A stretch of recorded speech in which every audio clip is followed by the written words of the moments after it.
Hello my friends, and welcome back to another Baldur's Gate 3 tier list and guide. Hope you're all doing well. Today, we're covering bows. That's right, it's the start of the grand weapons tier list, where I'm going to be discussing every single weapon in Baldur's Gate 3, and we're starting with bows.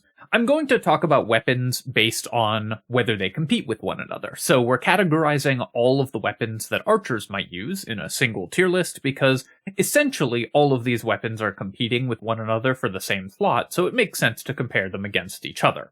I've also added in hand crossbows because while slightly different characters use those, there's only 5 of them in the game, and this is the place they made the most sense to cover. Something that's really interesting when rating bows for a tier list is that bows are inherently, conceptually, the strongest type of weapon in the game. They attack at range, which melee weapons obviously don't, except when thrown, and they attack using your dexterity, which is the best attribute in the game because of how much it gives you, and so bows inherently have a ton of strengths that other weapons don't have. That means that a melee weapon needs to be correspondingly better than an equivalent bow in order to provide the same amount of value to your party, because bows get all of these inherent advantages due to the nature of how they actually function in the game. Bows are of course used by archers, who tend to be damage-dealing characters, meaning that most of the time for a bow we're just looking for the most damage that we can possibly deal with this weapon, rather than the utility that it provides, though some provide interesting utility as well.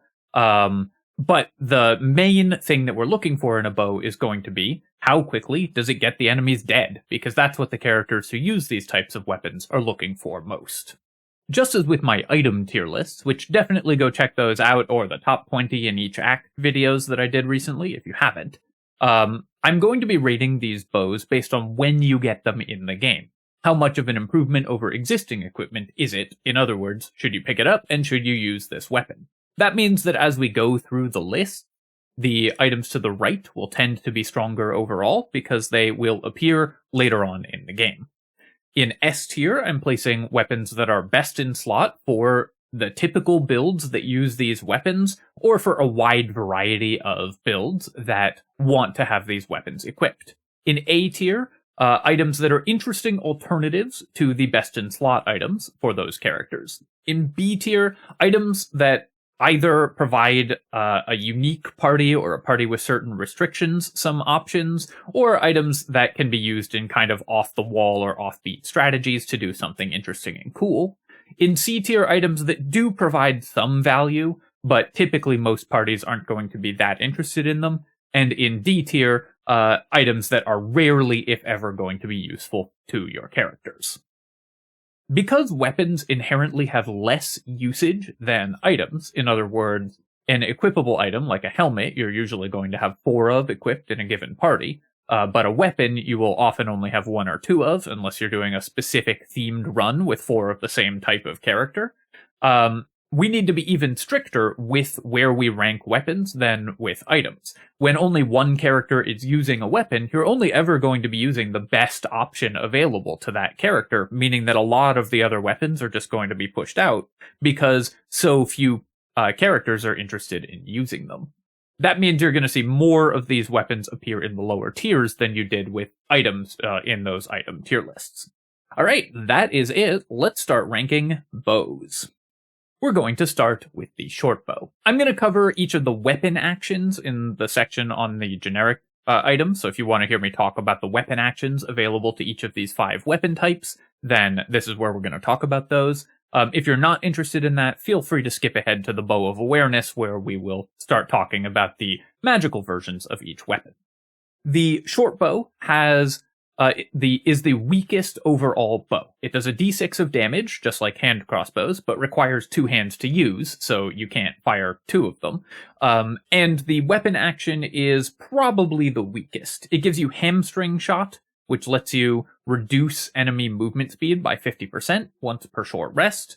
They get a saving throw, and then they get a 50% movement speed reduction. This isn't a bad weapon action, because it keeps them from getting to you, but it's also available to longbows, which just do more damage, and it's probably weaker overall than the crossbow weapon actions, so for the most part I think that shortbows have the weakest weapon action available and do the least damage. Obviously, they're simple weapons, so some characters can use these that can't use that cannot use the other bows. But light crossbows are also simple weapons, so characters with shortbow proficiency mostly have light crossbow proficiency. There's basically no reason to ever use a shortbow.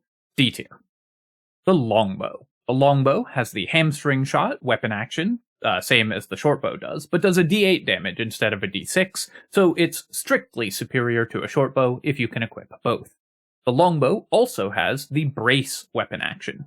Brace is going to be really important as we examine these bows going further. It's a critical ability for your archers, and is probably the most used weapon action in the game, and the most powerful weapon action in the game, of the sort of default non-magical weapon actions.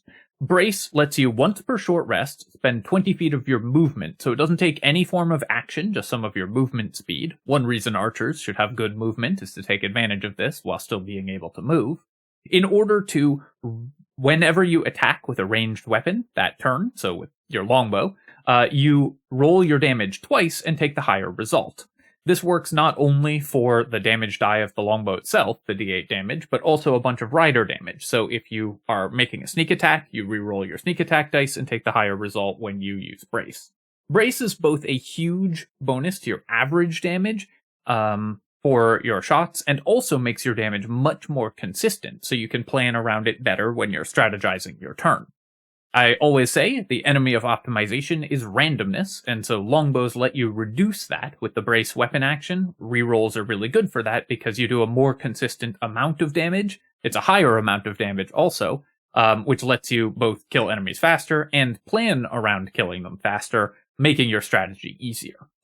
Longbows are, the non-magical longbow is worth using because you can get it very, very early as just like random loot, and you might have proficiency with it, either from martial weapon proficiency or being an elf. So in the very early game, you might equip a longbow. C tier for the non-magical longbow, because you will obviously replace it as soon as possible, but there might be some time that you spend using it. Light crossbow. Light crossbows are simple weapons that do a d8 of weapon damage, so they're just better than shortbows in Baldur's Gate, and they have the piercing shot weapon action. Piercing shot lets you, once per short rest, cause an enemy to make a con save, or for 2 turns, they take 2 extra damage from all attacks. That's actually pretty good. 2 extra damage from all attacks in the early game, with a round of attacks on one turn, and then a round of attacks on another turn. That's probably going to be +6, +8, +10 damage, if your whole party is focusing a high health enemy. So gaping wounds is actually a pretty good condition that's worth inflicting in the early game. Light crossbows therefore have a pretty decent weapon action, though obviously the heavy crossbow is superior to them.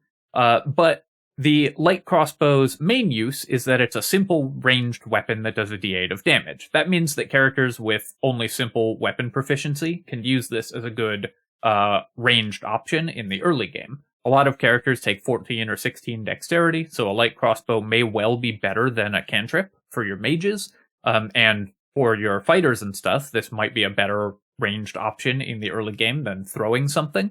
So the light crossbow has some use for a lot of characters throughout the early game. In fact, you'll probably have light crossbows equipped on a lot of your characters for the first 3 levels or so, and it's not a high priority to replace them, but they make a decent offhand weapon. I'm going to give them B tier because you'll see them showing up a lot in the early game, though again, obviously you're going to be replacing these as soon as you can. Heavy crossbows. Heavy crossbows do a d10 of damage, so they're the most damaging of the non-magical weapons, and they have both piercing shot and brace, which in my opinion is the best combination of weapon actions. Piercing shot's very good, brace is obviously very good, doing a d10 of damage is great. So the heavy crossbow is the best of the non-magical weapons. If you were stuck only using non-magical weapons, you'd use the heavy crossbow. Weirdly though, the heavy crossbow, I don't know if it was omitted from the non-magical loot tables or what happened to it, but I have found that it only shows up very late in Act 1.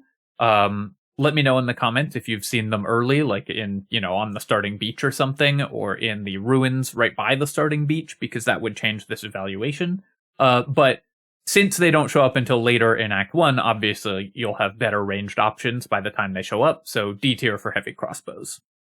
Hand crossbows. So hand crossbows are a little weird. They don't always compete with the other items in this list, because sometimes different builds are going to be using hand crossbows than using bows. Especially later in the game, you're going to specialize into either using a pair of hand crossbows or using a single two-handed bow, depending on your build. In the early game, though, you can usually use either, provided, of course, that you have weapon proficiency.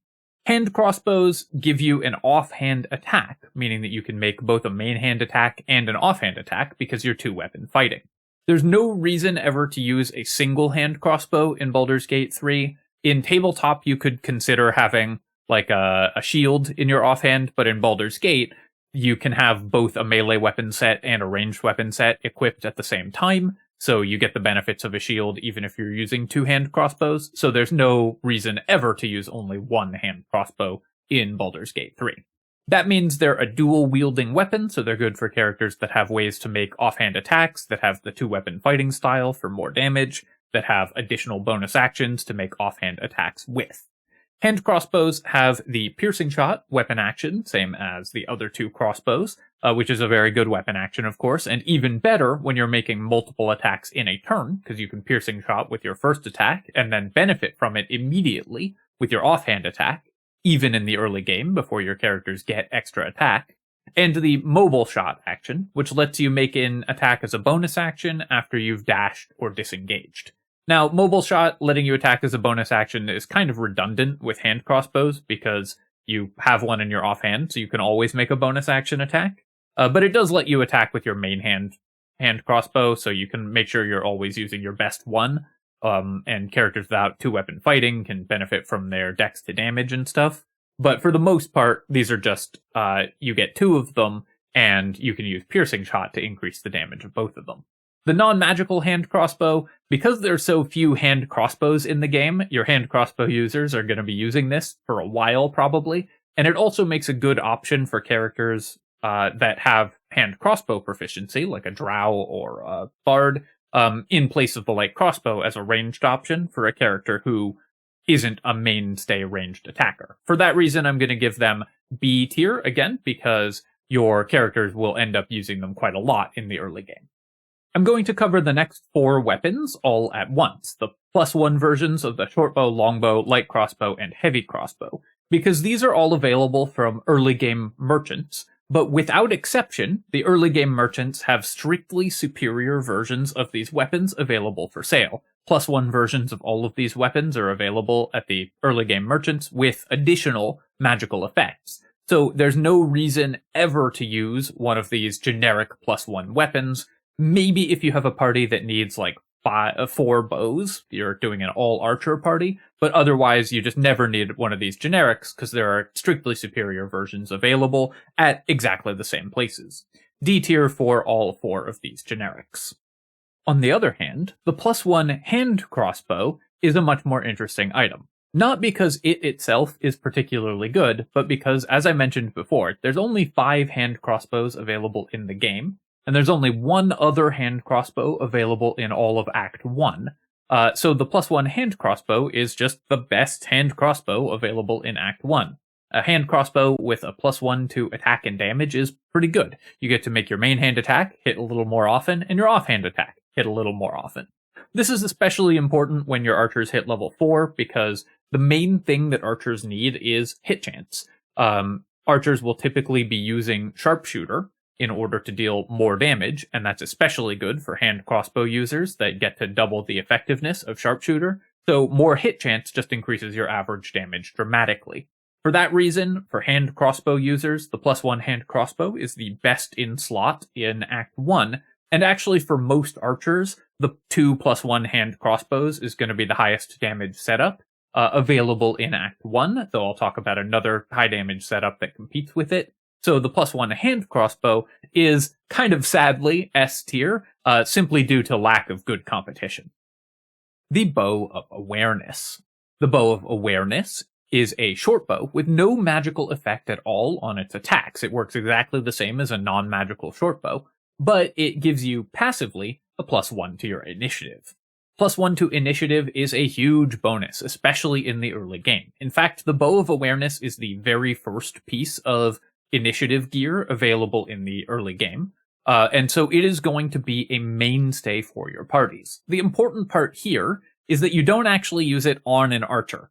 The passive effects of weapons work even if they're in your non-equipped weapon set. So if you have the Bow of Awareness as in your ranged weapon slot on, say, a melee paladin, then that paladin's getting +1 initiative without spending a gear slot on it at all, because they wouldn't be using a bow regardless.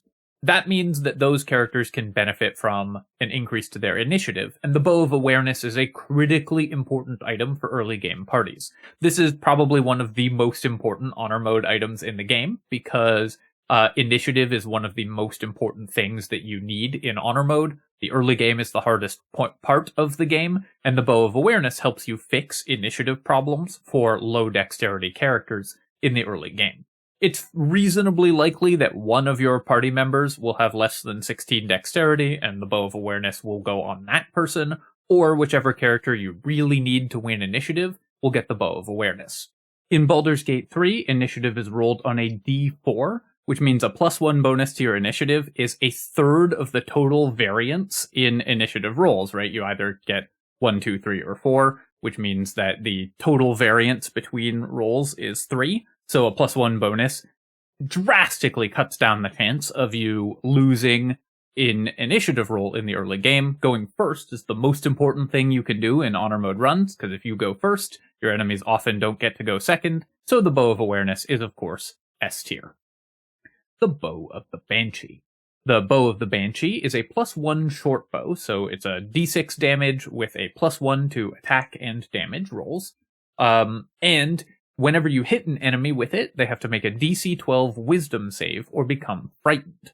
Frightened stops them from moving, which is pretty good for an archer, because an enemy who can't move can't get to you to trap you in melee, which is exactly what an archer wants. In addition to that, you do an extra d4 of bonus damage and have an extra d4 to attack rolls against frightened targets. This is actually a passive, so it works on melee weapons too. If you're doing a melee fear build, you can equip this in the ranged slot for a huge bonus to your attack and damage against feared enemies. So if you're doing some kind of like melee Pact of the Blade Warlock with Great Old One for melee fears, then the Bow of the Banshee is really good for them. A +1 shortbow with a powerful debuff is a pretty good weapon. The debuff is not that likely to land, but archers make a lot of attacks and enemies have to roll every time you hit them with it, and if it does land, it's devastating, because this is a very powerful passive debuff.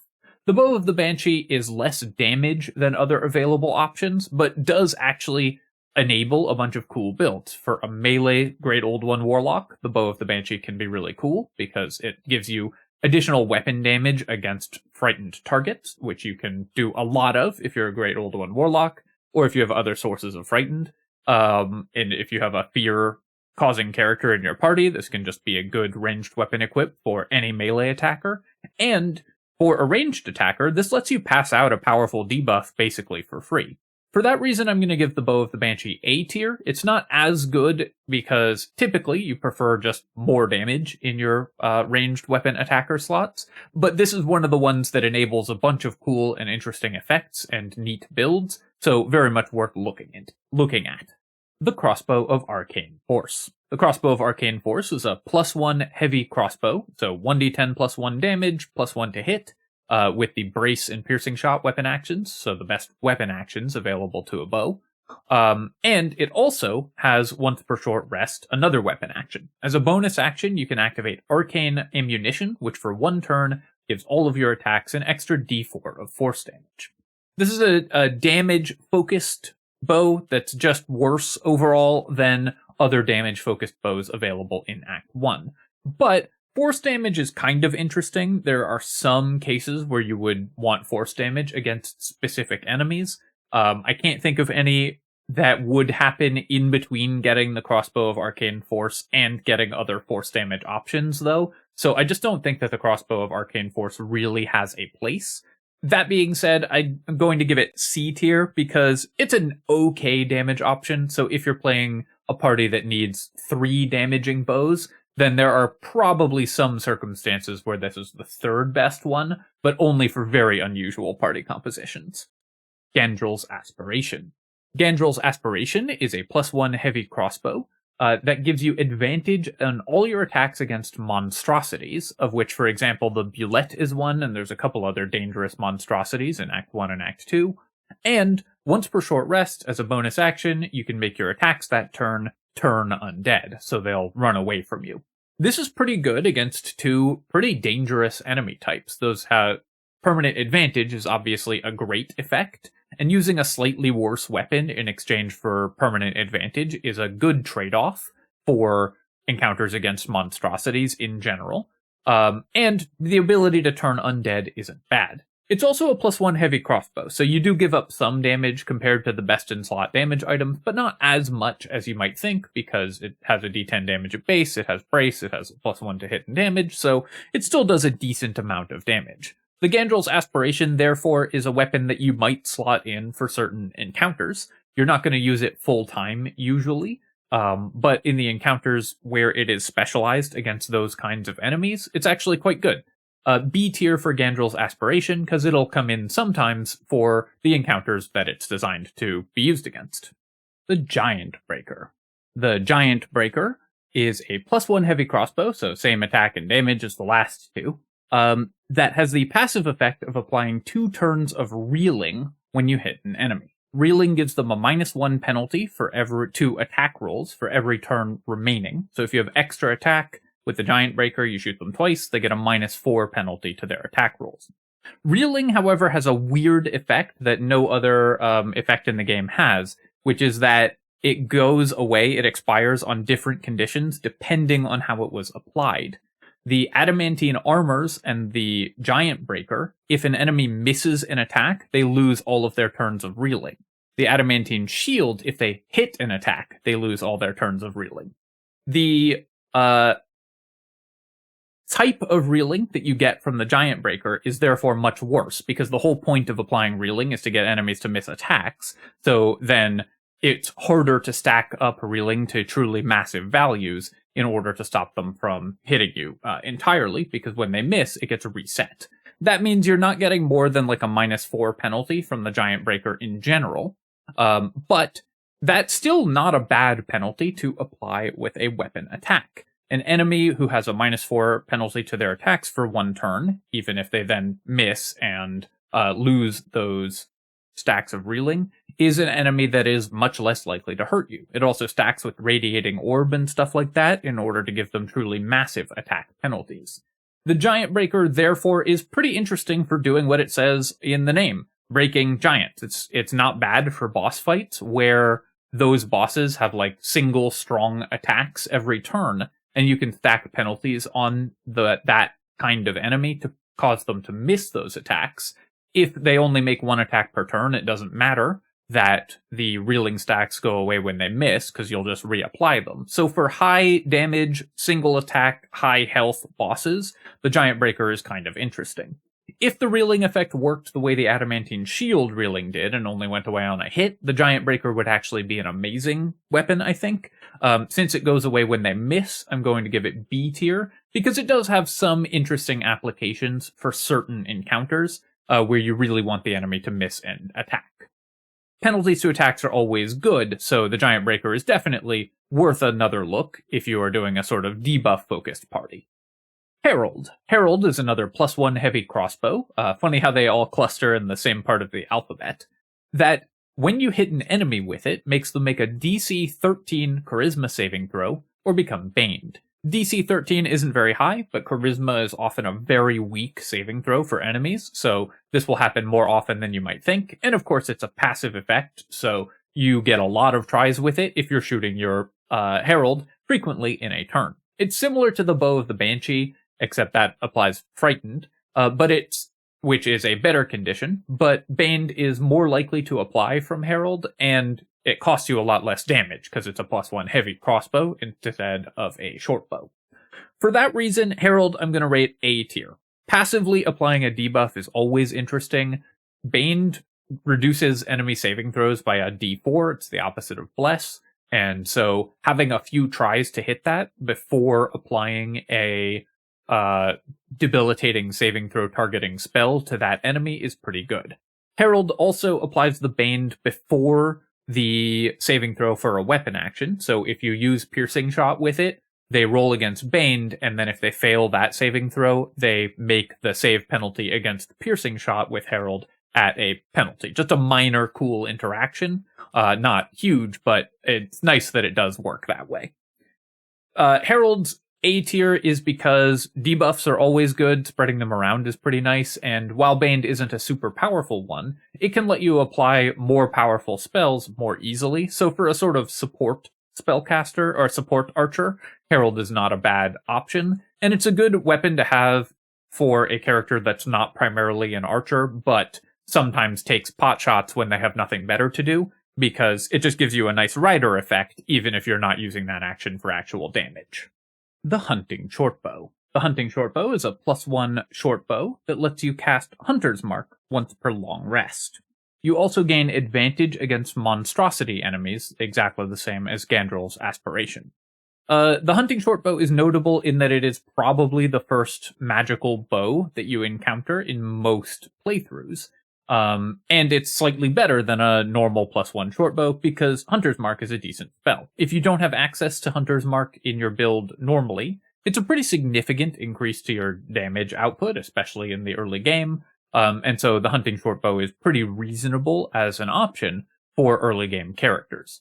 Often you'll be able to just buy a +1 Hand Crossbow at the same merchant, and if you can get 2 of those, then it's better to use those. But I believe those show up randomly, so the Hunting Shortbow is going to sometimes be your best option for a magical weapon unless you want to rest or level in order to refresh merchant inventories. For that reason, I'm going to give it B tier because it's sometimes your best option in the early game, though again, you're going to replace it as soon as you get a better damage source for your early game weapon. The Spellthief. The Spellthief is a longbow with no enhancement bonus, so just the default D8 damage and no bonus to hit. Once per short rest, when you get a critical hit with it, you regain a level 1 spell slot. This is, obviously, resting is free in Baldur's Gate for the most case, so things that restore your spell slots are only useful if you're trying to take long adventuring days, and you have to get lucky and get a critical hit once per short rest. If you're doing that, you probably don't really need the extra spell slots because you're getting lucky on your die rolls, and so are killing enemies fast enough to not have to use spells regardless. Of course, this also only works on a character that both fires a bow and has spell slots to restore in the first place. The Spellthief is a cool weapon, but so situational, hard to use, and not impactful that I think there's just no reason ever to use it. D tier for the Spellthief. The Joltshooter. The Joltshooter is mostly notable to my mind for having a different icon than every other bow. I hadn't realized how lazy they were with the bow icons until I started this tier list and noticed that they were all the same. The Joltshooter is a no enhancement bonus longbow, so no bonus to attack or damage, but whenever you damage an enemy with it, you get 2 lightning charges. Lightning charges give you +1 to attack and +1 lightning damage while you have any of them, and then when you get to 5, you expend them all for an extra D8 lightning damage. So basically, after the first turn that you start shooting with the Joltshooter, it's a +1 longbow, and every 3 attacks, you get an extra D8 of damage, which is a little bit more than 1 damage per turn on average. So it's sort of a +1 longbow that does +1 and a bit extra damage on top of that. Let's compare that to the Hunting Shortbow, which does 1 less damage on average because it's D6 damage instead of D8 at base, but gives you Hunter's Mark for 3.5 extra damage every attack. And you can see that the Hunting Shortbow does comparable damage to the Joltshooter, and hits more often because it's a +1 weapon right from the start.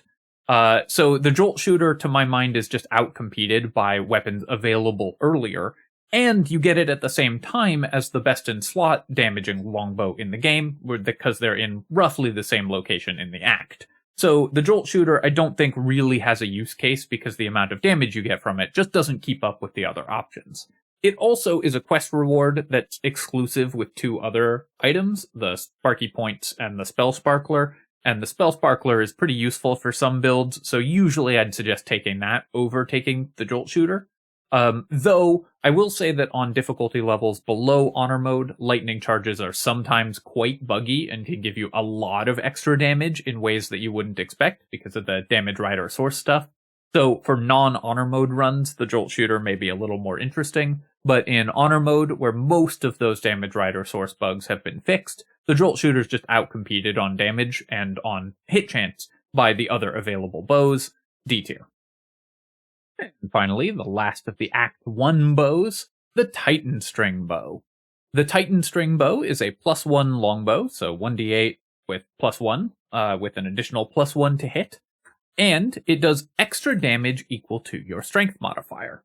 Now, in Baldur's Gate 3, of course, strength is effectively free, because you can always drink an elixir of giant strength in order to go up to 20. So the Titanstring Bow could be read as a +1 longbow that always does +5 additional damage per attack if you drink an elixir of giant strength. Even if you don't, this has a minimum bonus of +1, no matter your strength bonus, so even if you have 8 strength, the Titanstring Bow will always deal 1d8 +2 damage at minimum, plus then your dexterity, which makes it better than most other weapons for damage, even if you don't lean into the strength modifier part of it. There's also the Club of Hill Giant Strength, which you can equip in your melee weapon slot to set your strength to 19 and get +4 damage on the Titanstring and still use a different elixir. Or no elixir at all if you're doing a no elixirs run. For that reason, for two-handed weapons, the Titanstring Bow is just the best in slot damaging weapon in Act 1, and it's the one that you're going to use for a big chunk of the game in terms of damage output. The only real question for most archers when they're looking at damage is it better to have the Titanstring Bow with an elixir of Hill Giant Strength for +5 damage on every single attack, or 2 hand crossbows in order to make an offhand attack and get more sharpshooter damage? The answer is, for the most part in Act 1, you're better off with 2 hand crossbows. If you can get 2 +1 hand crossbows and make your attacks a little bit more accurate, because sharpshooter is so powerful that just making more attacks is good. But for characters that have ways to multiply their attacks, like swords bards who are making 2 attacks per attack thanks to slashing flourish, or characters that have other uses for their bonus action, the Titanstring Bow is going to be the best in slot damage item. For characters that are optimized around bonus actions, the hand crossbows will be vastly superior. So for the most part, characters are going to end up using either 2 +1 hand crossbows or the Titanstring Bow in Act 1, and be very happy in terms of the damage that they deal, especially if you're drinking strength elixirs. But even if you aren't, the Titanstring Bow is usually going to be the best damage output item for a character using a two-handed weapon. S tier for the Titanstring Bow, not much more to say, does the most damage, and that's what we want in a bow. Whoops, I just realized that I made a mistake. I somehow missed the other Act 1 hand crossbow from the list, so before moving on to Act 2, let's talk about the Firestoker. The Firestoker is a no enhancement bonus hand crossbow, so no bonus to hit or damage, but if you hit a burning target, it does an extra d4 of damage to that target. The d4 is slashing damage for some reason, neither piercing damage like a hand crossbow does or fire damage like fire does. It's slashing damage, which I guess diversifies your damage types a little bit. But the basic question is this better than a +1 hand crossbow, which you have around the same time? Extra damage to burning targets. It's not that hard to get enemies burning, so you get an extra 2.5 damage some of the time when you can give an enemy the burning condition. In exchange for losing +1 damage and +1 to hit. Chance to hit is the thing that most archers care about the absolute most, because sharpshooter is where most of your damage comes from, so you just need to land your attacks. So the Firestoker, in most circumstances, is just worse than the +1 hand crossbow. The only time I could think of wanting to use it is if you're somehow doing a hand crossbow build that doesn't use sharpshooter.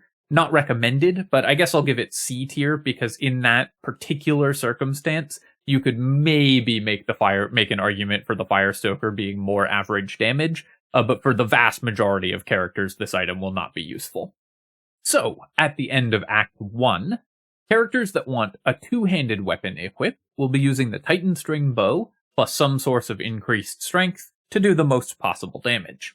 Characters that want to dual wield or characters that aren't using an increase to their strength will have 2+1 hand crossbows equipped. That's the highest damage setup for most characters, unless you have a particular use for your bonus action or a way to duplicate attacks to make the best use of the Titanstring Bow. A couple neat options for utility bows, but for the most part we're just here for the damage, so those are the two possible setups that you're looking at. Finally, a non-archer is going to have the Bow of Awareness equipped because its passive benefit is so incredibly powerful. Moving on to Act 2, the Darkfire Shortbow. The Darkfire Shortbow is a +2 shortbow, which does make it kind of interesting because it's probably the first +2 ranged weapon that you get access to in the game. So your characters will be able to use it if all you really need is hit chance.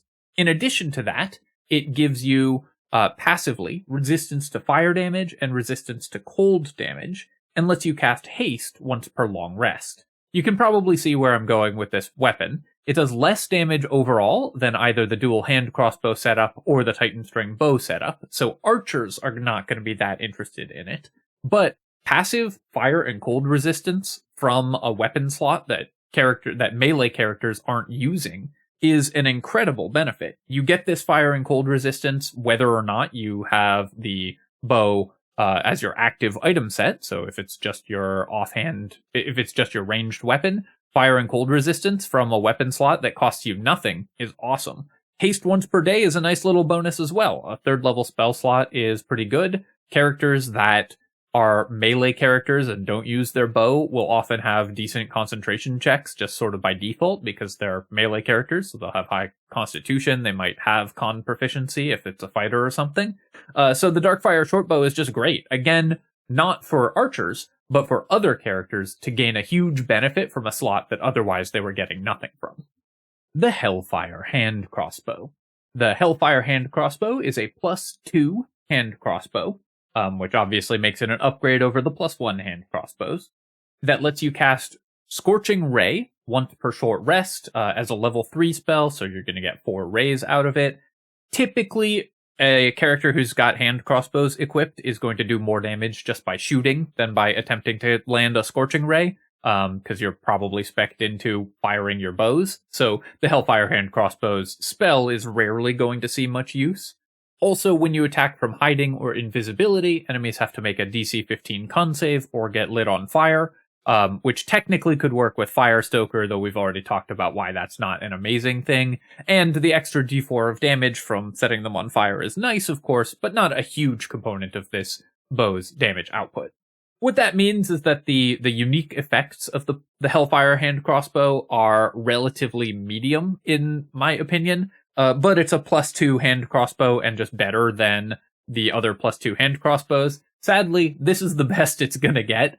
Hand crossbows do not get upgrades throughout Act 2 or Act 3 past this, so the Hellfire Hand Crossbow is gonna be your best in slot endgame hand crossbow, because there's only 5 of them in the game. This is the +2 one, so it's the best of them. S tier, sort of reluctantly, because this item doesn't have a lot of unique or interesting stuff going for it, but it's just got the best stats for the weapon type, so S tier. The Least Expected. The Least Expected is a +2 shortbow with a +1d4 bonus to hit if you're obscured in shadow. So if you're in an unlit or lightly obscured area, then you get an extra d4 bonus to your attack rolls. This works the same as Bless and stacks with normal sources of Bless to let you hit your shots very reliably. This does lower damage when it does hit, of course, than the hand crossbow setup or the Titanstring Bow setup that it's competing with at this point in the game, but hits more reliably, which for some characters can be pretty interesting. If you have an archer who does tons of damage per hit but struggles to hit, the Least Expected can possibly fix that problem. It also gives you a weapon action of Blinding Shot, which lets you once per short rest do a normal shot, but enemies have to make a saving throw or become blinded, which can give you advantage on attacks against them. This is a pretty reasonable debuff, typically not going to be a huge benefit, but it's a nice little addition to the effect of this weapon that just hits more reliably. The least expected is, I think, A tier, because sometimes you have a character that just really, really needs to hit their shots, and it is the best way to do that at this point in the game. That being said, it will typically take second place to either of the two high damage setups that we've discussed at length already in this video. The Ne'er Misser. The Ne'er Misser is a +1 hand crossbow that does force damage instead of piercing damage. Force damage is usually a better damage type than piercing damage. Almost nothing in the game resists it. Some things are vulnerable to it. There's a couple things that can work reasonably well with force damage. It also converts all additional damage that you do with it. So if you sneak attack with the Ne'er Misser, then you do your extra d6s as your extra sneak attack damage as force damage, which is just a kind of cool little effect. And it also lets you cast Magic Missile as a 3rd level spell once per short rest, so you get 5 missiles with a 3rd level Magic Missile. The Magic Missile is not incredibly powerful, though the fact that you can never miss with Magic Missile is a little bit more interesting than something like Scorching Ray, which is just a worse damage output than the Hellfire Hand Crossbow's default shots. But mostly this is just a +1 hand crossbow that does force damage instead of normal damage. When you get this item, it's an upgrade over the +1 hand crossbow. The real question is this better than a generic +2 hand crossbow? Because that's the item that it's competing with for your sort of endgame setup. The answer is, I think under most circumstances, I'd rather have the force damage than the additional +1 to hit and damage, unless, of course, you're using the ballast armor to double all your piercing damage, in which case you're just going to use the +2 hand crossbow. Since it is going to replace one of your items when you get it, it's just going to be the best in slot hand crossbow at the point where in the game where this shows up. I'm going to give it S tier, although again, this is a somewhat reluctant S tier. It's just that this is a linear progression from 2 +1 hand crossbows to the Hellfire and the Ne'er Misser, rather than these items being particularly powerful. There will no longer be any upgrades to your hand crossbows, except for the generic upgrade increase, so this is what you've got to work with. The +2 longbow, I've put here because the only guaranteed place I know to find one of these is in Act 3, but I think they can be in random merchant loot. That said, it doesn't matter, because if you need damage, then you're going to go with the Titanstring setup, and if you need hit chance, you're going to go with the least expected setup, so there's no reason to use the +2 longbow. D tier. The +2 hand crossbow, same thing. The only guaranteed place I know to find one of these is in Act 3. I think it can show up in random loot, but someone please correct me in the comments if that's not the case. The reason to use a +2 hand crossbow, as opposed to the Ne'er Misser, which is the alternative, is if you're using the ballast armor in order to double your piercing damage. It also does have a +1 additional damage and +1 to hit over the Ne'er Misser. In general, I prefer diversifying my damage types on my hand crossbow users over the additional +1 to hit and damage at that point in the game, because force damage is a very good damage type, so it gives you a lot more optionality. But if you want all piercing damage, then obviously you use this weapon. One funny thing about hand crossbows, by the way, is that usually you want your better hand crossbow, in this case the Hellfire, in your offhand, not your main hand, because most hand crossbow users are going to be thief rogues making 2 offhand attacks and often only 1 main hand attack. So for many characters, you can be better off having your superior weapon in the offhand. Regardless, the +2 hand crossbow is going to be A tier, because it's very, very good in a specific setup, but for a character that's not using the ballast armor, I generally prefer the Ne'er Misser. Moving on to Act 3, I guess for an Act 2 summary, you'll have upgraded your hand crossbows, but your two-handed bow users will not have changed any setup, so there's not that much that changes in Act 2. But moving on to Act 3, the Blightbringer.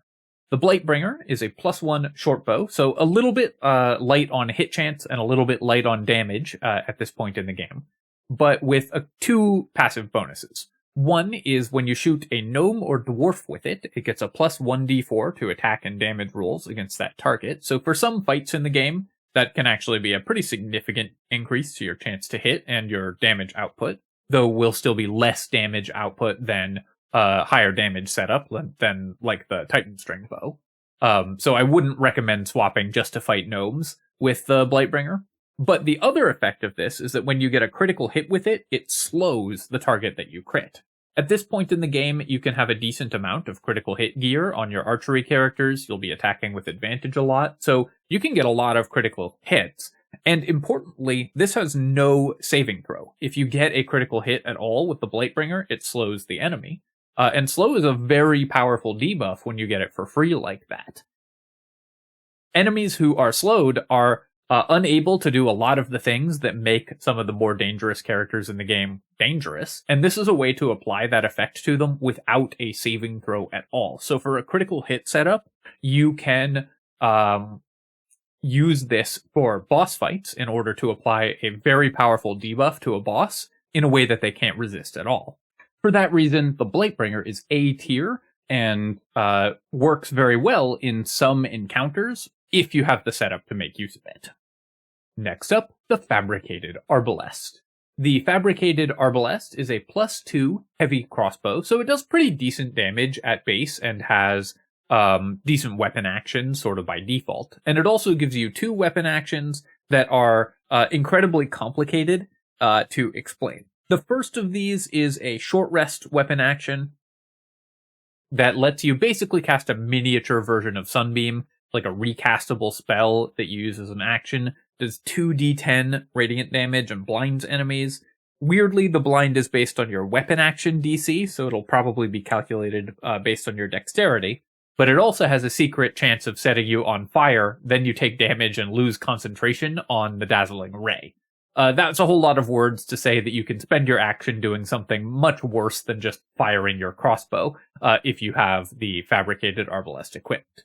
The main thing that it gives you, though, is a bonus action attack that lets you do 1d4 damage, and this doesn't add any of your stats or anything to it, just a 1d4 damage attack that also does 1 turn of Radiating Orb. So you can use this to add just a little bit more Radiating Orb to an enemy if you just need to get a little more on them. Radiating Orb is a powerful enough effect that I'm going to give this C tier, even though the Fabricated Arbalest in and of itself isn't a particularly interesting weapon. But if you are trying to maximally stack Radiating Orbs for some kind of Radiating Orb theme build, then it could maybe be an interesting option to have somewhere in your party. Next up, the only legendary bow in the game, Gontr Mael. Gontr Mael is a +3 longbow. It's also one of only 4 bows in the game with a unique icon, so you know it's gotta be special. +3 longbow is pretty good. Obviously, that's great damage output because it's a +3 weapon and has good weapon actions, including brace. And it also comes with a bunch of magical effects. The first of these is that when you hit an enemy with it, they have to make a dexterity save, or they get the guiding bolt effect on them, same as the spell, which gives you advantage on your next attack against them, or on the next attack against them. That means that like roughly 50% of your attacks that you make with Gontr Mael will have advantage, which at this point in the game is honestly not that impactful, because you should have other sources of advantage for your attacks anyways, but is a nice little bonus that you won't say no to. The second is that it lets you at will cast Celestial Haste. Celestial Haste is the same as Haste, it doesn't stack with it, but gives you an extra action or an extra attack in honor mode, and only lasts for 5 turns, but it's better than Haste because when it expires, you don't get stunned. So, although if you lose concentration on the Celestial Haste from Gontr Mael, you just get to keep acting. There's no downsides. So you basically get permanent haste with no downsides as long as you activate it before combat starts. Finally, once per short rest, you can activate it to deal an extra d8 of damage, and the enemy you hit has to make a wisdom save or become frightened, which is pretty good, although pales in comparison to just always having to do that, like the Bow of the Banshee. But then, also for the next 10 turns after you do that, you will deal an extra d4 radiant damage, which with every attack. So the actual frightening bolt of celestial light shot isn't that important, but an extra d4 of radiant damage for a whole encounter is definitely a nice bonus. The basic question here with Gontr Mael is, does it do as much damage as the Titanstring Bow setup, or the other late game bow setup that I will talk about? And the answer is no. It's going to do less damage than the Titanstring Bow, less average damage than the Deadshot in general, because the extra enhancement bonus doesn't make up for the loss of damage that you get from the Titanstring Bow, or the loss of hit chance that you get compared to the Deadshot. And the Celestial Haste ability, while very nice, is not something that I would really go out of my way for an archer. That makes Gontr Mael, in my opinion, despite being a legendary bow, only the third best bow in the game for a two-handed bow user. So you'll only typically use it if you have a lot of archers in your party. But even if archers normally don't want to use it, it does have use for non-archers, because Celestial Haste is a very powerful ability. At-will haste is obviously awesome, and at-will haste that you can't get stunned out of is really nice. So any other character can use this as their ranged weapon slot and benefit from it just by swapping to it and activating Celestial Haste. That said, by the time you get this in Act 3, haste is something that you can get through lots and lots of different methods, so this is probably a minor upgrade for your party, but not a massive one to be able to cast Celestial Haste from Gontr Mael. So I'm going to give it A tier, because it's a decent archer weapon. It's certainly not a bad archer weapon, it's just a little worse than the best option. And it's a pretty reasonable offhand weapon for other characters, but overall not as impactful as I would have liked to see from the only legendary bow in the game. The Hellfire Engine Crossbow. The Hellfire Engine Crossbow is a +2 heavy crossbow that lets you cast Lightning Arrow as a 4th level spell once per long rest. Unlike a lot of the other spells that you get from weapons, Lightning Arrow as a 4th level spell is enough damage that it might be more damage than just attacking with your weapon, so in some cases you might use that. But the main thing is that it also lets you use a weapon action with no cooldown that makes enemies make a DC 15 dex save, which if they fail it, they take half your weapon damage and get pulled 30 feet towards you. No cooldown is kind of cool, and enemies having to roll a dex save instead of you making an attack roll against them is an interesting option to have for a weapon. This lets you either choose to just shoot them for damage with your +2 heavy crossbow, which is a fine thing to do, or make them make a dex save for half as much damage, but also you pull them. If you have a lot of surfaces or dangerous effects in your party that you can pull them through, that's kind of cool as well. The main thing holding this item back is that at base, it's not as much damage as the other archery weapons, and the effect is such a low DC. The DC 15 does not scale with your weapon save DC or any of your spell save DC or anything, so the Hellfire Engine Crossbow is less likely to work than you would want it to be, and DC 15 dex at the point in the game where you get it is not reliable for most enemies in the game. For that reason, I think it's an interesting option, so I'm going to give it B tier, because I think there's some cool stuff you can do with it, but that cool stuff is probably not optimal. The Hellrider Longbow. The Hellrider Longbow is a +1 longbow, but that does not matter at all, because the passive effect of this weapon is a +3 to your initiative. This is just like the Bow of Awareness, but 3 times as good. It also gives you advantage on perception checks, but honestly, all I need to say for this weapon is it gives you a +3 to initiative in a gear slot that most characters aren't using at all. So for any non-archery character, the Hellrider Longbow is going to be best in slot in the bow category, because it is an enormous bonus that helps you win honor mode very easily. I'm not going to go over again why initiative is good, but obviously it's good. The Hellrider Longbow is S tier. If there was an S+ tier in this list, it would definitely be in it, because it gives you a massive bonus entirely for free. The Deadshot. The Deadshot is a +2 longbow, which gives you improved critical, so you need to roll 1 lower on the die in order to critically hit, which is great, because archers are often trying to make a lot of criticals.